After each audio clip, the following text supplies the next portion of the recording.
Well, welcome back, my friends.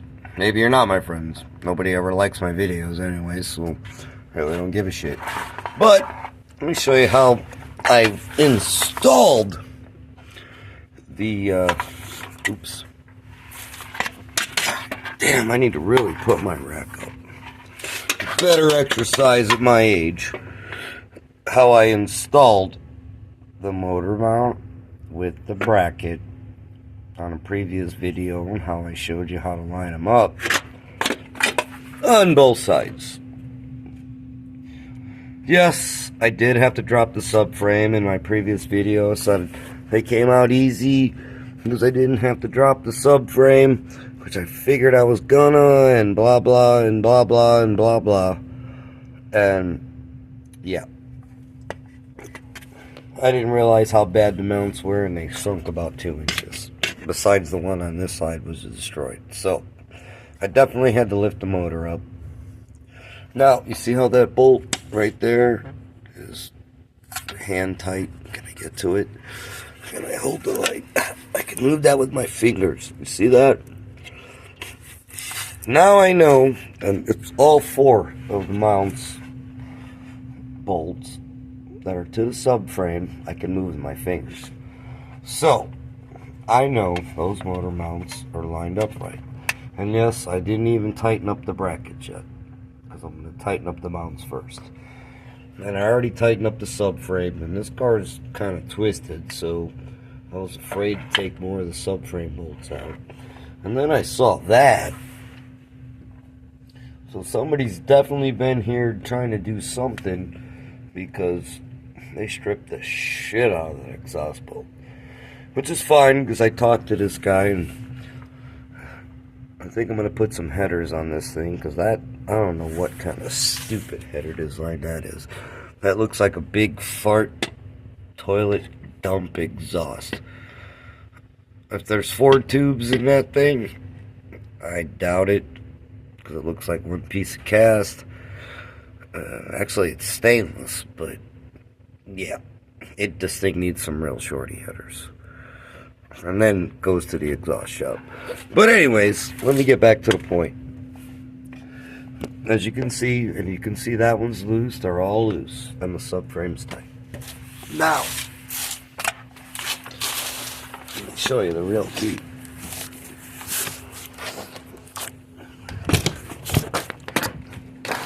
Damn light cord tripping over it. If you see the chain on the motor support, it's loose. Now I kind of loosen it up like that just for a demonstration point. I am going to put some pressure back on it, and, you know, a little bit of weight, because all the bolts are bracket bolts and mount bolts are all in there, finger tight. So I get it all lined up. Just going to put a little bit of tension on it, and if you don't have this, you don't see it now. I just put a little bit of tension on it. Yeah, a little more. It's not even there. We go. A little bit of tension. Yeah. Tight like a bootstrap. Yeah, whatever you want to say. I could think of a bunch of other jokes, but I need to get this job done. And excuse me. I'm tired of trying to make jokes about it. But anyways, if you look down there, like I told you earlier in the previous video, that's the front bolt. And I showed you how to do that.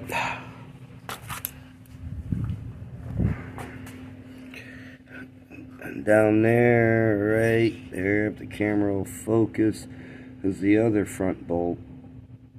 I don't think it's going to get in there. But I can see with my eyeballs from here. It's right behind you. There it is. Yeah, I don't think there. Yep, there it is. Long extension, 16mm swivel, bam bam. Now, I did tighten up the subframe, but I haven't tightened up. They're all finger tight. The brackets that hold the mount to the block and the mounts.